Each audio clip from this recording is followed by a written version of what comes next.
안녕하세요, 복덩이들 빌딩 언니 변혜인 이사입니다. 요즘 아파트도 그렇고 건물 거래도 그렇고 거래량이 증가하고 있는 상황이라서 많은 분들이 절대 놓치면 안 되는 내용을 좀 오늘 전달해 드리려고 해요. 제가 생각했을 때 매매 계약에 굉장히 중요한 꿀팁과 중요한 핵심 정보가 담겨 있는 서류가 있습니다. 바로 등기사항 전부 증명서. 많은 분들이 등기부 등본이라고 알고 있는 서류인데요. 어떤 부동산의 소유에 대한 정보들을 명확하게 규정하는 문서라고 생각해 주시면 됩니다. 그래서 오늘은 등기사항 전부증명서 떼는 방법, 그리고 등기사항 전부증명서를 볼 때 내가 매매 계약을 앞두고 있다면 어떤 거를 등기사항 전부증명서에서 봐야 하는지에 대해서 간단하지만 확실하게 알려드리도록 하겠습니다. 자, 네이버에서 인터넷 등기소라고 치세요. 대법원 인터넷 등기소로 우리가 이렇게 들어갈 거예요. 이번에 그 인터넷 등기소가 전면적으로 서버라든지 이 사이트를 좀 개편을 해서 원래는 윈도우에서만 열리던 사이트가 이제는 맥 컴퓨터에서도 등기사항 전부증명서를 출력하실 수 있습니다, 여러분. 아주 이거 굉장한 발전이거든요. 인터넷 등기소 열람 발급으로 들어가면 부동산 법인 뭐 이렇게 있습니다. 법인 등기부 등본을 떼는 거는 여기서 하시면 되는데, 우리 지금 부동산 매매를 위해서 부동산에 등기부 등본 떼고 싶다, 열람 발급 누르세요. 여기서 내가 찾고 싶은 집원을 누릅니다. 그러면 이렇게 이제 밑에 나와요. 등기사항 전부증명서가 건물 하나, 토지 하나 이렇게 나오거든요. 두 개를 다 같이 비교를 하시는 게 중요한데, 보통은 통상적으로 소유주가 동일한 경우가 가장 많죠. 근데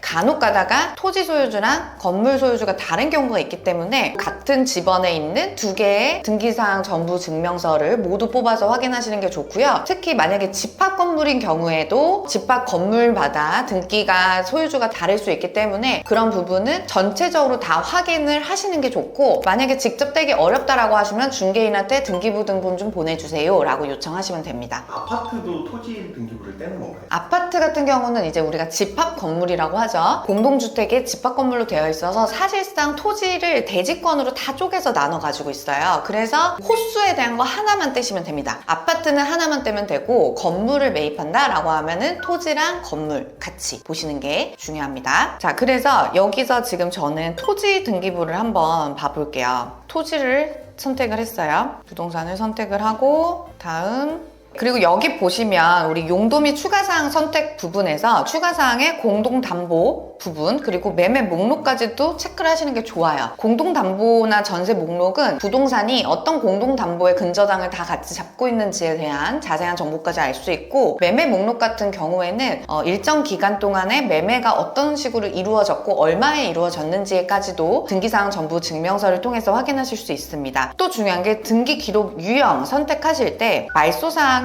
포함하는 게 좋아요. 여기 이제 현재 유효사항만 포함하게 되면은 그 이전에 어떤 것들이 있었는지 그 역사를 다 보기가 힘들거든요. 그런데 어쨌든 좀 더 정확하게 이 부동산의 히스토리를 알고 싶다라고 하시면 말소사항을 포함하시는 게 좋고, 저 같은 경우에는 늘 말소사항을 포함해서 봅니다. 왜냐하면 궁금하거든요. 이 부동산의 기록들이 궁금하기 때문에. 제가 지금 선택한 신당동 같은 경우에는 공동담보 목록이나 매매 목록이 존재하지 않는다라고 이제 바로 나오고요. 주민등록 번호는 미공개해서 다음으로 넘기면 됩니다. 인터넷 등기소에서 이 등기부를 떼는 수수료는 700원이에요. 그래서 700원 결제. 이렇게 열람을 하면 표제부, 갑구, 을구 이렇게 구성이 되어 있는데, 기본적으로 표제부에서 우리가 확인을 해야 되는 거는 이 표제부에 나와 있는 건축물에 대해서 혹은 대지에 대한 정보가 건축물 대장이나 토지 대장과 일치하는지를 확인해야 되는데, 왜냐하면 건물의 어떤 부동산의 소유권에 관한 사항이 아니라 어떤 물리적인 사항에 대해서는 대장이 훨씬 더 우선합니다. 만약에 등기사항 전부 증명서랑 대장이 상이한 경우에 물리적인 부분에 있어서는 대장이 더 우선한다 라고 생각하시면 돼서, 정보가 정확한지에 대해서 대장과 비교를 하시면 되고요. 중요한 거는 요 갑구죠. 갑구에서 소유권에 관한 사항에 대한 정보입니다. 갑구에서 소유자에 대한 히스토리가 등기부에 다 기재가 되기 때문에 이 등기부를 통해서 이 소유자의 상태에 대해서 우리가 확인을 할 수가 있는데, 저 같은 이제 부동산 중개업을 하는 사람들이나 부동산 거래를 많이 해보신 분들은 이 부분을 굉장히 중요하게 생각을 하는데요. 그 이유는 바로 여기에 매매에 대한 힌트가 담겨 있기 때문이에요. 그래서 예를 들어서 지금 이 건물 같은 경우에는 83년 12월에 매입하셔서 그 뒤에 소유권이 바뀐 적이 없는 물건이에요. 이 물건 같은 경우는 중간에 가압류가 있었지만 이 등기 목적 내용에 소유권이 이전된 사항이 하나도 없는 물건이죠. 즉, 이 물건은 대표님께서 83년도에 매입하고 단 한 번도 부동산 거래를 하지 않고 장기 보유한 땅이라는 점을 우리가 알 수 있어요. 그리고 소유자에 대한 정보를 얼추 우리가 알 수가 있는데, 소유자가 지금 480814라고 해서 소유자의 어떤 생년월일을 우리가 알 수 있습니다. 그러면 여러분, 여기서 무슨 힌트를 우리가 알 수 있어요? 48년생인 경우에는 지금 현재 나이가 거의 80대라는 거고, 그러면 우리가 소유자의 나이를 알 수 있다라고 하는 거는 이 소유자가 이 물건을 왜 파는지에 대해서 어느 정도 가늠을 할 수가 있겠죠. 실례로 이 신당동 건물 같은 경우에는 48년생 소유주가 장기 보유를 하고 계시다가 돌아가시면서 가족들에게 상속이 돼서 시장에 나온 물건이었어요. 제 직원들한테도 꼭 제가 강조하는 게 등기부 등본 떼봤어? 이 얘기를 정말 많이 하거든요. 등기부 등본에는요, 여러분, 뭐 소유 관계라든지 근저당을 확인하는 용도도 있지만요, 가장 중요한 정보는 소유자의 나이, 그리고 소유자의 현재 상황에 대해서 우리가 얼추 추론할 수 있는 정보가 들어있다는 점이 제가 오늘 꼭 이 영상에서 말씀드리고 싶은 내용이었습니다. 이 물건 같은 경우에도 중간에 가압류라든지 압류 부분이 있었어요. 근데 이제 가압류, 압류, 가처분 이런 것들이 실제 말소되지 않고 유효한 상태로 올라와 있다라고 하면 그것도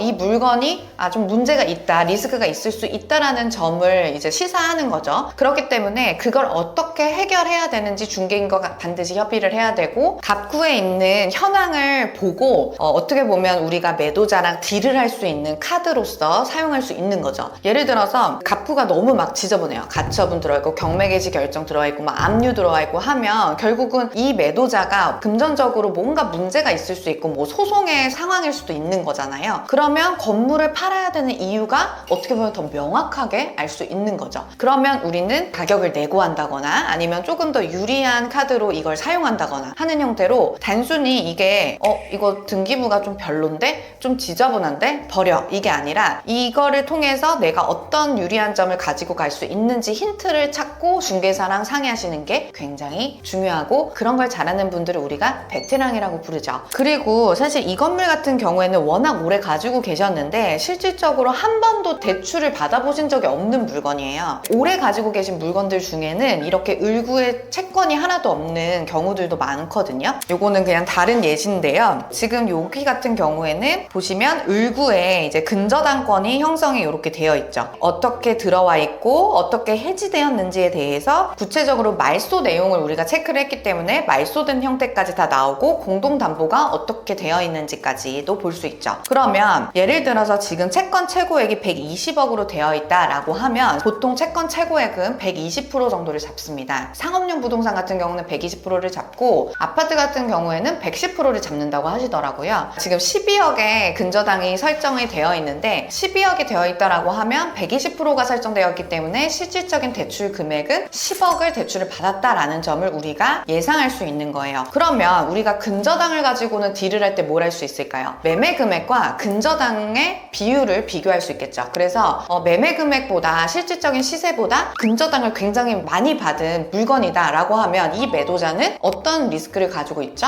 이자를 내는데 굉장히 어려움이 있을 수 있겠다라는 점을 우리가 알 수 있죠. 그렇기 때문에 이 등기사항 전부 증명서를 통해서 매도인의 상황을 우리가 추론할 수 있는 힌트들이 너무 많이 들어있다라는 점이 정말 중요한 서류라는 거예요. 이 등기부가 막 복잡하면은 보기가 힘든데 우리가 요약본을 선택할 수 있거든요. 요약본을 선택해서 본다라고 하면 이 소유 지분 현황과 근저당에 대한 내용을 요약해서 현재 현행에 대한 것만 딱 요약해서 보여줘요. 그렇기 때문에 소유자가 누구인지, 그리고 소유자 나이, 그리고 실제로 채권 최고액이 합쳐서 얼마가 되는지에 대해서 구체적으로 우리가 파악할 수 있습니다. 인터넷 등기소에서 700원만 주면 바로 뗄 수 있고요. 실제로 최근에는 밸류맵 같은 사이트에서 조금 저렴하게 또 뗄 수 있는 서비스를 제공은 하더라고요. 다만 만약에 실제로 계약을 하는 상황이다 라고 하면 가장 중요한 게 뭐냐면, 여기 이제 열람 시기라는 게 나와 나오거든요. 그래서 내가 계약하는 그 시점에 적어도 6시간 이내에 뗀 등기부 등본인지 확인을 하셔야 돼요. 왜냐면 그 사이에 또 문제가 생길 수도 있기 때문에 내가 만약에 지금 당장 매매 계약을 하는 상황이면은 지금 제가 알려드린 내용 외에도 실제로 열람일시, 발급일시가 오늘이 맞는지 확인하시고 실질적으로 여기 등기사항 전부 증명서에 나와 있는 소유자가 매매 계약 당사자인지 그리고 그 매매 계약 당사자의 통장으로 내가 계약금을 쏘는 건지에 대해서 명확하게 확인하시는 게 계약 자리에서 등기부 등본 확인하는 방법입니다. 사실 오늘 제가 말씀드리고 싶은 건 뭐였냐면 우리가 계약할 때 반드시 알아야 되는 내용에 대해서는 제가 여기 링크로 이전에 촬영했던 영상, 이 영상을 여기 올려드릴게요. 다만 오늘 제가 말씀드리고 싶었던 포인트는 뭐냐, 매매 계약을 준비하고 내가 딜을 진행할 때 이 등기사항 전부 증명서를 어떻게 보고 전략적으로 이용할 것인가에 대한 내용 정리해 드렸으니까요. 소유주에 대해서 우리가 추론할 수 있는 여러 가지 정보들, 꿀팁들 전달 드렸습니다. 이걸 통해서 조금이라도 좋은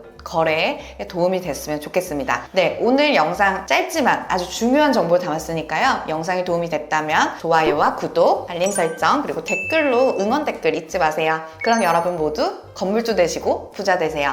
안녕!